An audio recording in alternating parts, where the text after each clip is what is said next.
Top quality और consistent performance के लिए सिर्फ सिल्वर पंप नाम याद रखना।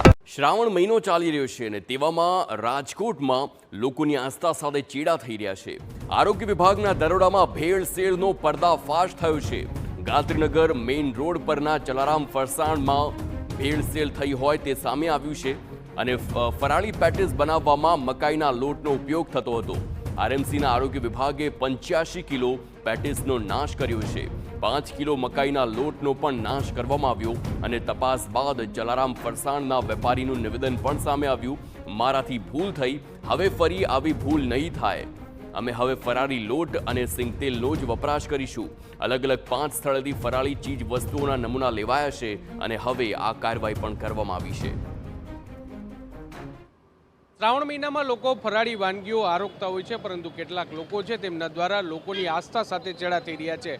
રાજકોટ મહાનગરપાલિકાની ફૂડ શાખા દ્વારા ગઈકાલે જે ગાયત્રીનગર મેઇન રોડ પર આવેલ જે જલારામ પેટીસ છે ત્યાં તપાસ છે તે હાથ ધરવામાં આવી હતી। તો ચોંકાવનારી વિગતો છે તે સામે આવી હતી।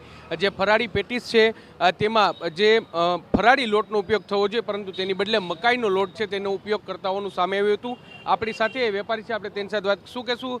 કાલે મહાનગરપાલિકાની ટીમ આવી હતી, તમારે ત્યાં મકાઈનો લોટ પકડાયો છે, એટલે હવે શું છે કે એ લોકો અમને કહી ગયા કે આ લોટ તો અમારે ફરાળી છે, એ વાપરવાનો છે। હવે આખું ઓલું કરી સ્ટાન્ડર્ડ અને પ્યોર સિંગતેલમાં બનાવી। એમની પણ તમને ખબર ન પડે, લોકો શ્રદ્ધા સાથે જે ફરાળ રહેતા હોય છે અને મકાઈ છે એની આસ્થા સાથે તમે ચેડા કરો છો। હવે તો હું જે આખું ઓલું કરી લીધું કમ્પ્લીટ અને અપ ટુ ડેટ થઈ ગયું, કાંઈ ઓલું હવે નથી। અને કોર્પોરેશન સૂચના આપી ગઈ એ પ્રમાણે અમે લોટ ને એવું બધું કલેક્ટ કરી લીધું। માનો છો કે તમારી આ ભૂલ હતી એમ? 100%।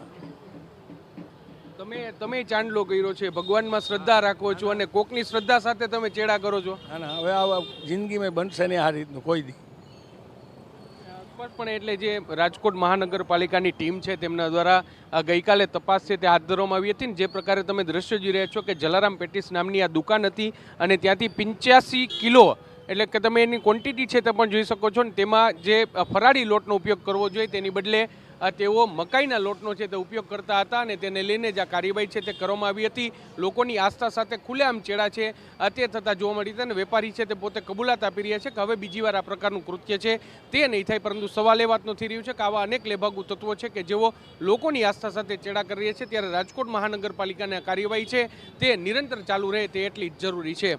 કેમેરા પર્સન ભાવેશ લશ્કરી સાથે મોહિત ભટ્ટ, TV9 રાજકોટ।